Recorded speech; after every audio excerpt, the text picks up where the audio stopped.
our video? Um, it's fine. Okay. Yeah.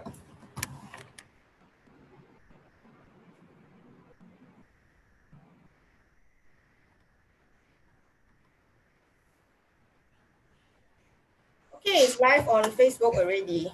Okay, hello everybody. Welcome to Introverts Business Mixer, IBM in short. This is hosted by Introverts Network Asia, INA in short. So today you are in for a treat because we have an invited speaker, and right now he is going to share with us his sharing on USP. So what is this topic all about? So today's topic is winning USP, how to stand out from the crowd. A strong and compelling unique selling proposition, USP, is the key to any successful business. Without a clearly defined USP, a business will find it difficult to stand out from the rest of the market and will invariably compete based on price. This 20-minute sharing will provide you with an understanding of the 6 elements of a strong USP and how you can create a stronger one for your business. So, who is our invited speaker today? That's Justin. Justin is the Honorary Treasurer of Institute of Public Relations of Singapore and is deeply passionate about social media marketing. Justin runs the Facebook page Major Debt, which is dedicated to helping senior PMETs remain employed and employable, or those who want to take the entrepreneurial route. So, back to Justin. Are you ready? Yes, thank you. Thank you, Hui Fang. All right. Great.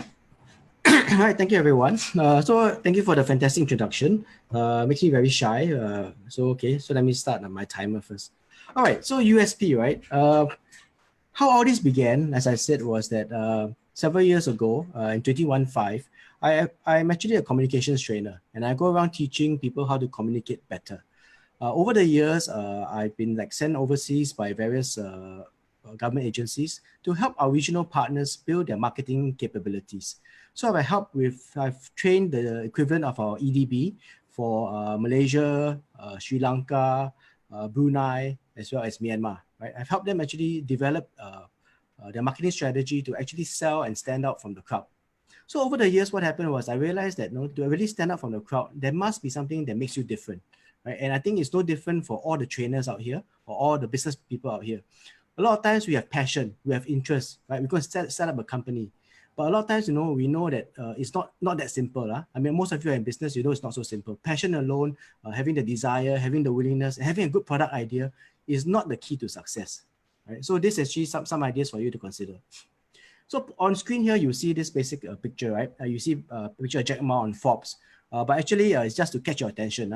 What was actually important, or why I put this article, was that in October of 2018, Forbes magazine actually did a study on what are the 5 top reasons small businesses fail, right? And you see them listed on screen. But when you look at the 5, right, and when I analyze them, 4 of the 5 comes back to a USP. Right? If a company doesn't have a strong USP or unique selling proposition, I mean, of course, there's no market need, right? If you have a need, if you meet a fulfill market need, people will buy from you.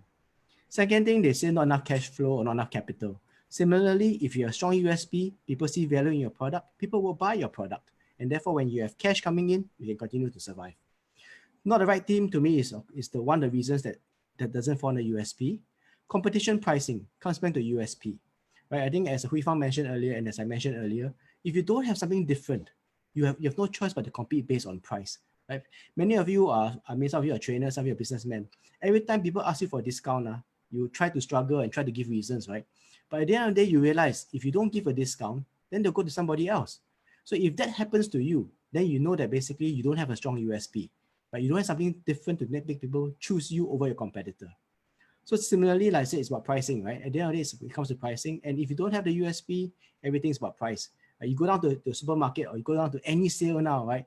You have this 50%, 60%, 60 plus 10, 60 plus 30. Everybody's basically competing based on price. Okay. So point number 1, right? 4 of the 5 reasons businesses fail is because they don't have a strong USP. Now, I've always heard this, right? And recently I keep seeing this on people sharing this on Facebook. Build your personal brand, build your brand, right? And you will succeed. To me, I'm telling you, it's nonsense. Branding alone is not the key to success, right? I see some people laughing, right? Okay, so hope none of you are trainers who talk about personal branding. But to me, personal brand is an element, but it's not the key, right? Let me ask you a simple question, right? Many of us have this perception, right? Branding is important, right? Because you walk down Orchard Road, you walk down any popular store, any of the shopping districts, you will see big signs, Gucci lah, Nike lah, Adidas, right? Then you assume, well, all these people are so successful, right? Because they're big brand names. But let me ask you this question. Look at this picture. Do you see all these companies out there? Right? You have Toys R Us, Victoria's Secret, Yahoo, Borders, and so on. All these are very famous, right? Very big brands, right? But do you know that many of them have failed? All of them, in fact, most of them have failed already. Blockbuster doesn't exist anymore. Gap is almost dead. Yahoo is almost gone. Borders is no more in Singapore. Victoria's Secret just recently declared Chapter 11. Right? So my point to you is this. If you're telling me branding is the key to success, then all these companies will never fail. Okay, precisely because branding is not the key to success, right? That's why they have failed. They may have started out doing the right ideas, they may start out the right values, or they might start out having the right USP. But over time, when the USP evolved and they didn't keep up with it, they became irrelevant and they closed down. Okay, so that's my second point to you, right?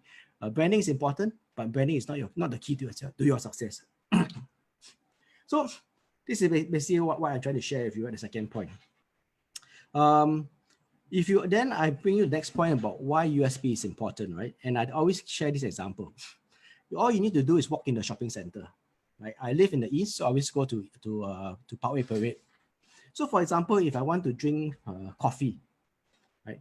How many coffee shops are there? There's Starbucks, there's Coffee Bean and Tea Leaf, there's Ya Kun, what's the other one? Toast Box. So there's so many options for me, right? I can even go to the food court. Similarly, if I want to buy shoes, where can I buy? I can buy from Isetan. I can buy from Bata. I can buy from Royal Sporting House, right? I want to buy a watch. There's several watch shops there, right? So my point that I share is that most of these businesses are selling similar products and service. Without a differentiating USP, what happens? They compete based on price. Discount here, discount there, and so on and so forth, right? And the worst part I will share with people is this. They are not only competing with businesses within the shopping center. Right? If I'm a retailer, I sell a particular product in, let's say, Parkway Parade. I'm not only competing with other retailers in Parkway Parade. No? Nowadays, there's all this online e-commerce, right? I can buy anything I want online. In the past, it was difficult. Or maybe there was a certain resistance. If I want to buy online, I go and click and buy. Perhaps I don't know what I buy and things like that. Or maybe there's a laggy delivery time. But recently, when you buy something online on Taobao or Zada, or whatever it is, right? Delivery is almost instantaneous. No? Sometimes the next day, sometimes 2-3 days later. So this resistance is no more there. Right? So the key point I'm trying to share with you, the point I'm trying to share with you is that you must have a USP. If you don't have a USP that makes you stand out, you have no choice, right? And you're essentially competing based on price. Right? Everything's the same. And many of you know, right, when it's a price competition, it's a race to the bottom, right? Even though you succeed, even though you outlast your competitor, the amount of financial losses you sustain just to stay alive, sometimes it's just you just need a simple push to actually to go into bankruptcy. Okay, and the key reason is because many people don't stand out from each other. Right? I have known many trainers out there, right? When I left the SAF, I know many friends who became trainers. Everybody's a trainer. I train here, I train there, but what's the difference? What's the difference? Why should I choose you over another trainer? Some of my friends who are majors and lieutenant colonels who left become trainers. Fine, leadership trainers, possible. But there are trainers out there who are full colonels, who are generals, right? Who are the head of the Center for Leadership Development. So if I want to hire a trainer, would I hire you or would I hire the general? Right? So my question is, what makes you different? That's very important, right? And if you can answer that question, I think that's the key. You must answer that question before you go into any business. Now, all of us see this, right? It's very famous, right? Bubble tea, right? So the story I always tell people is this. When I was in the early, I think 2004, 2005, right? Bubble tea was very popular in Singapore. So there are so many bubble tea shops out there, right? And one thing that was very common then, there was no differentiator between bubble tea. Plus, another story I always share with people is this. I used to stay in Marine Parade. So there was this actually bubble tea shop that sprung up, I think in Block 54 or something, I can't remember, right? So one bubble tea shop came out there, very popular. Everybody went to buy from them. 3 months later, what happened? Another bubble tea shop opened 3 doors down the road, right? Then what happened? Everybody goes to the second bubble tea shop, right? So bubble tea shop A came out first, Then bubble tea shop B came up. So when the bubble tea shop B came up, everybody from who used to go to A went to B. Then what happens to bubble tea shop A? The owner say, cannot, right? I must bring back my customers. So they offer, buy 10, get 1 free. Then what happens? Orders to go to B, go to A already, right? Because you got technically 10% discount. Then what happens to bubble tea shop B? Also cannot, right? I cannot lose, right? I buy 10, get 2 free. Then what happens? Everybody goes back to B. Then it goes ding dong back and forth, right? Eventually it comes to a point where you buy 1, get 1 free. And as you will know, over time, after in 2-3 years later, because the barriers to entry were so low for bubble tea, there were so many shops, there was no differentiator, they're competing based on price only, all of them closed down. So for many years, there's no bubble tea, right? You fast forward to now, I think now it's 2020, 3-4 years back, or maybe even 2 years back, right? Bubble tea shops have come up again. But you look at the difference between then and now. The bubble tea shop today doesn't compete based on price anymore, right? They compete based on, for example, my bubbles are very special. The way, what type of bubbles they are, the ingredients, how I cook them. Similarly, the tea now, wow, come from don't know what mountain, brew for don't know how many years. I don't know what funny tactic I do. They sell you based on tea, right? Some of them sell you special ingredients, right? Oh, I don't know what tiger thing, I don't know what funny thing. So you look at it nowadays, right? Bubble tea is no longer sold or competed based on price, right? It's competed based on differentiation. If you feel that to you the bubbles are very important, and then the way what chewy, not chewy, funny thing, then you always go to a particular brand. Right? If you find you like the tea is most important to you, then what do? You go to buy the particular brand that likes the tea. I mean, has a very special way of brewing the tea. So nowadays, right, I work in One North. One North has 5 of the most popular bubble tea shops there. Right? I can't remember all the names, a lot of Chinese names. I'm not very good in Chinese, so Mervin will know. But there's so many, and I tell you, they're all very busy.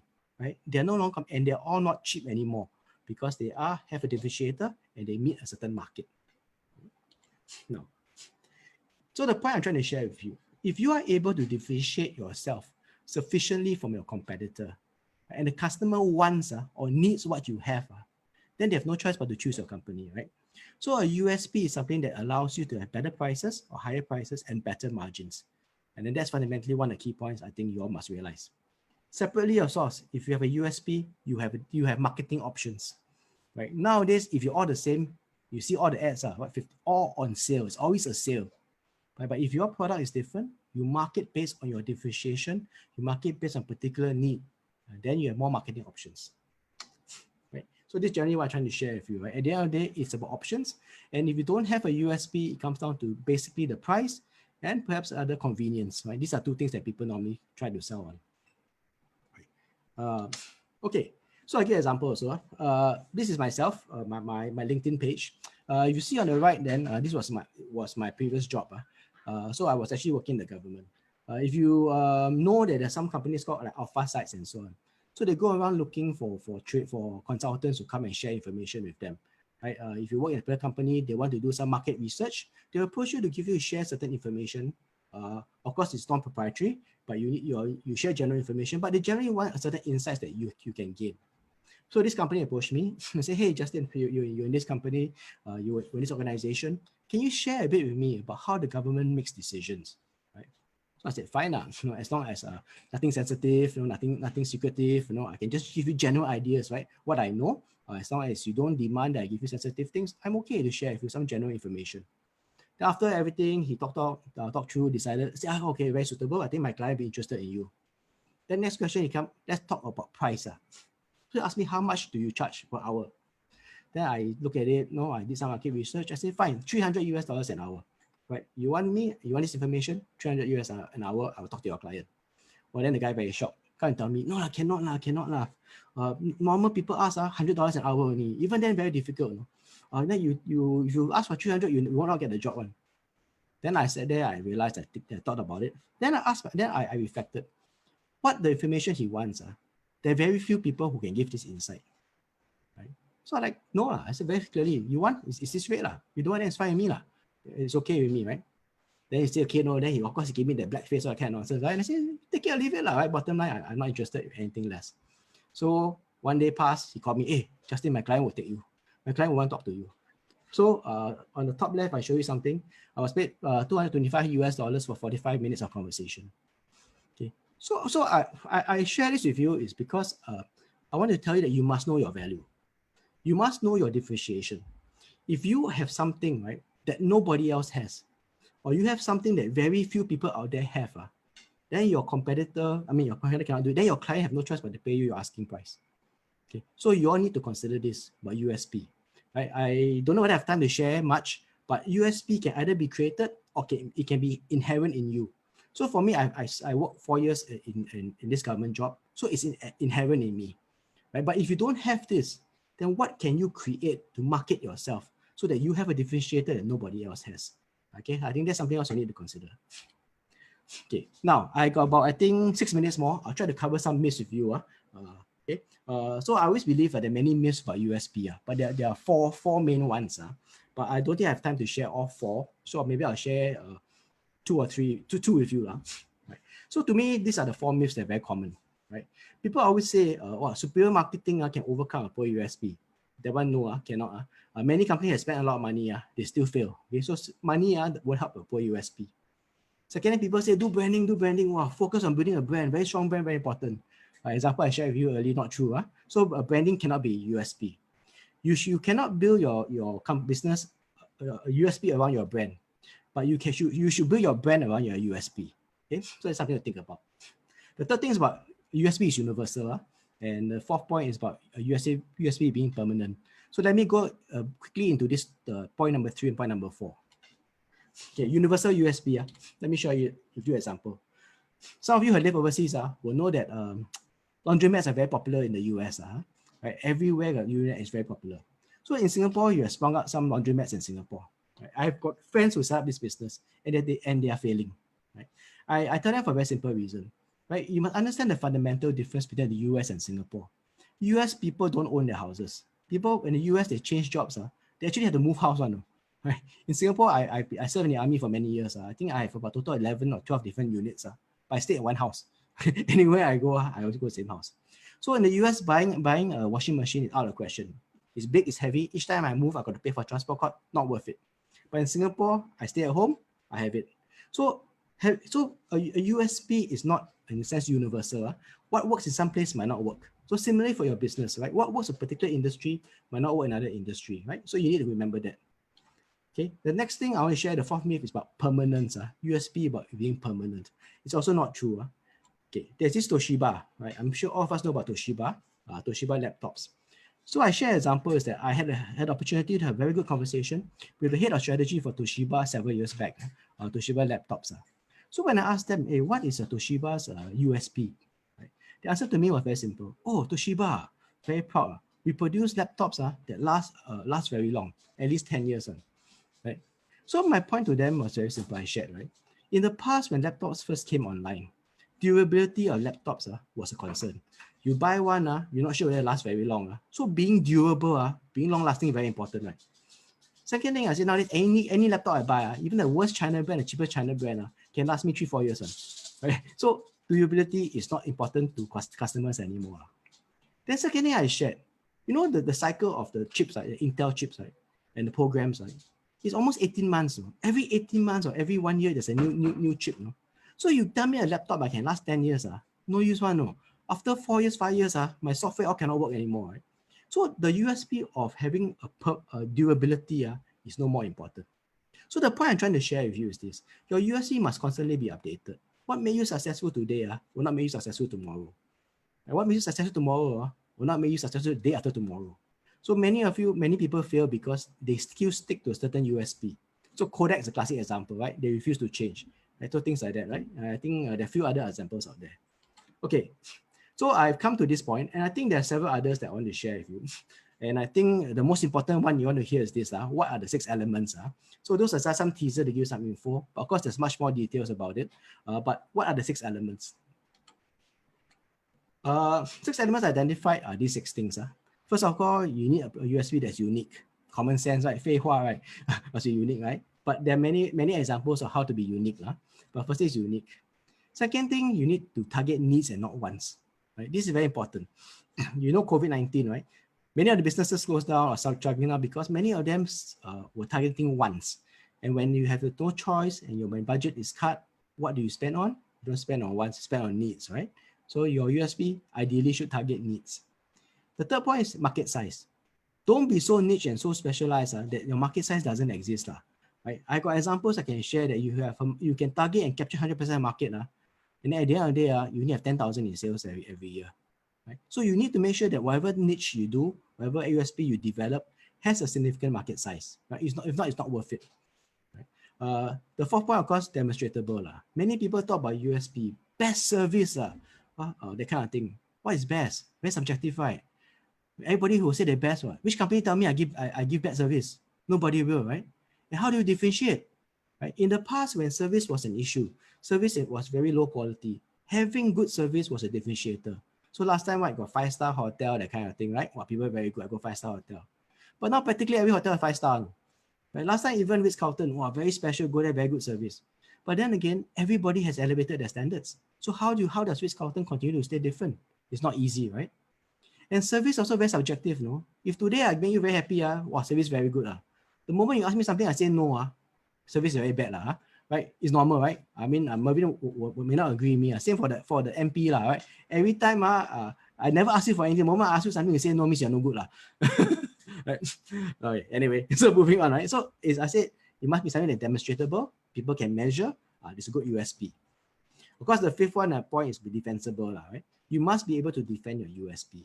No point having a business, create a business, grow the scale, and then what happen? The competitor come in, straight away eat you up, or straight away take your place, right? So you must have a USP that's defensible. And last but not least, as I mentioned about permanence, right? Make sure it's up to date. Continue to make sure that USP continues to give value, continues to be relevant to your particular target audience. Oh no, okay, 20 minutes already. Sorry, I think another 2-3 minutes. Okay, unless you want me to stop, I can stop. Go ahead. Okay, so as I said, I do quite a bit of consulting, training for other countries. So this is a recent one I did for Sri Lanka, the later part of last year before COVID.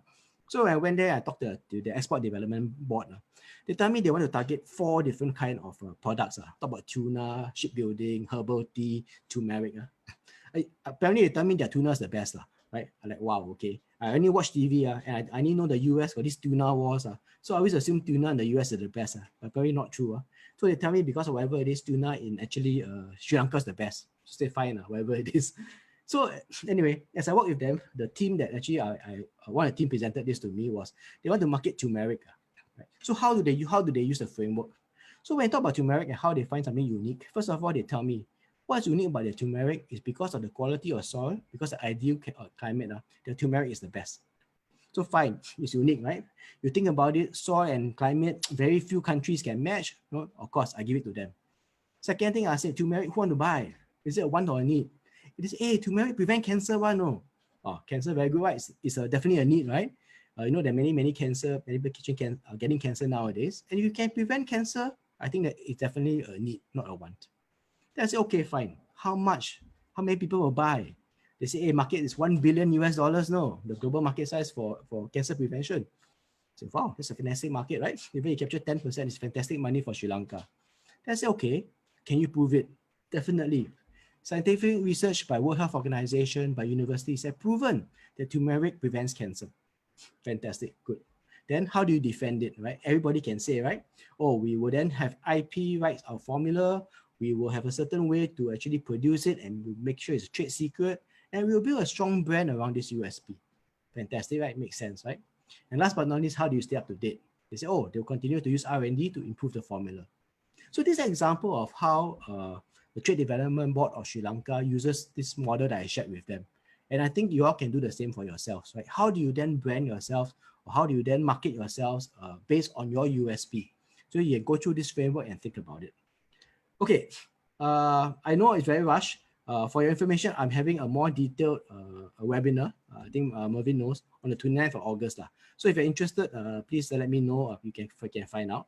But more importantly, if you can take out your handphone and scan this QR code. I do have a private Facebook group which I call the Winning USP Alumni.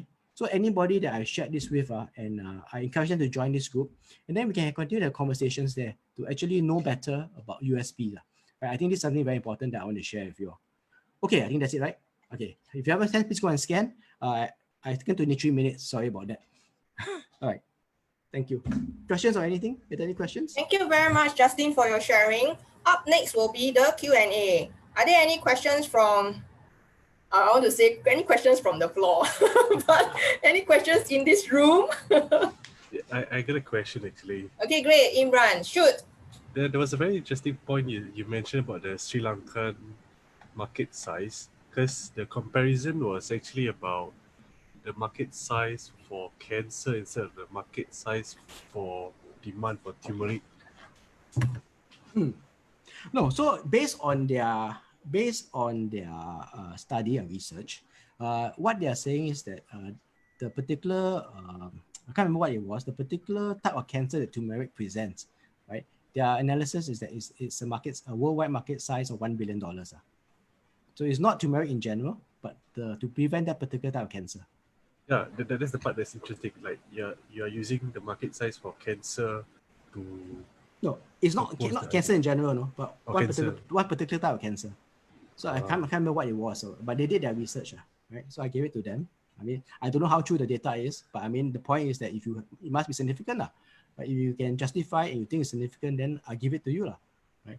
So, but at the end of the day, like I said, my workshop was to teach them a model, and it's the key point that I wanted to drive to them was make sure there's a significant market size. Yeah, I mean, we can quibble about the facts. The market size was measured based on the possible outcome or solution instead of the demand for the product. That's what I thought was quite interesting. Yeah.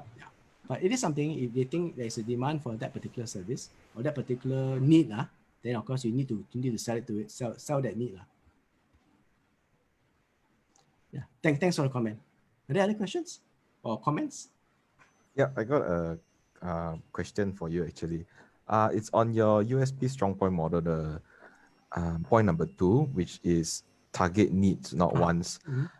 Okay, so first part is I want to know what your thoughts on, in essence, every one product, which is luxury things, health supplements, everything that you don't need when you want to survive apocalypse, do we then say we try to avoid those markets entirely because it doesn't follow your strong point, USB strong point? Then the second part of the question is also the case study that you gave, which was this Sri Lankan turmeric. I think some people will argue that preventing cancer is more of a want until you get the cancer, then curing cancer is the need. So does that, factor into it being like a maybe I need it thing to a definitely I need it thing? Okay, so all this is about, I think both points are related. I think it's about positioning yourself, right? How are you marketing it? Are you marketing this as your product, right? As a want or a need, right? So maybe I can share the example of diamonds, right? So diamonds are very common, right? So what happened was, in my actual workshop I share, De Beers came out with this example. De Beers had this problem, right? Diamonds are there to the naked eye, to normal user, I can't tell the difference between a cheap diamond and a good diamond. Right? So De Beers had a very difficult point of selling the high-end diamonds. So what did they do? Right? They created these four C's, right? Color, cut, clarity, or kind of thing, right? Eternally flawless, worth a lot of money, that kind of stuff, right? Then what they did was they started creating this need, in certain women, to want to say, hey, if you love me, you buy me better products, you buy me a better diamond and things like that. So I would say that, of course, it's very subjective. But when I say targeting needs and wants, it's about positioning your product as a need, right? Not as something, it's good to have, that kind of thing. And I think your example about luxury goods, luxury goods, of course, to most of us, it's a want. But if you live in a certain circle of friends, if your friend has the latest Hermes bag, you don't have, then that's definitely a need, right? Because you're moving in a different circle. So I would say that when we created this, everything is very subjective, of course, but it's how you position and market your particular product, and then find that something to target needs, the need of the target audience. That's how I will explain it. I see. So can I? Is it correct for me to understand that it's not necessarily what is classified as, but for your marketing message to basically tell people that they need it instead of maybe they only just want it? I would say, okay, so when you look at target audience, right, the target audience will have wants and needs, right? So you target in that particular audience those that will need this service. That need lah. Yeah, that's how it is. Because I would say, as I shared earlier, USP can be inherent or USP can be created, right? And it comes to your creativity and how you actually then do that. An example, I think if you allow me to share was when I first left the SAF, I was doing training, right? There are many trainers out there, and I focus on communications training, right? So I look at the market. Many people say they know, right? But then again, none of them have frameworks. So before, when I left, I created a framework for social media marketing, crisis communications in the area of social media. So I wrote articles, I got it published as a white paper, I got it published in newspapers, magazines, and things like that, right? So I actually branded myself as the person who had a framework. So when I went to pitch for projects, right, they say, oh, well, this guy very experienced, all that kind of thing, right? That maybe I don't have. But I said, hey, what you need is a framework. All these consultants will teach you. But when they're not there, your people don't know how to act. What I'm teaching you is a framework where when you take this framework, you allow it, you implement it in the organization. 80% of the time, any crisis, you can manage it. Only the last 20, when it's very difficult, you call a consultant. So I created the need in them for self-resilience and not to demand on consultants. Okay, that's an example of how I would say targeting a need and not a want. Okay, understand. Thank you. Thank you for clarifying. Any other questions? One last question. Anyone?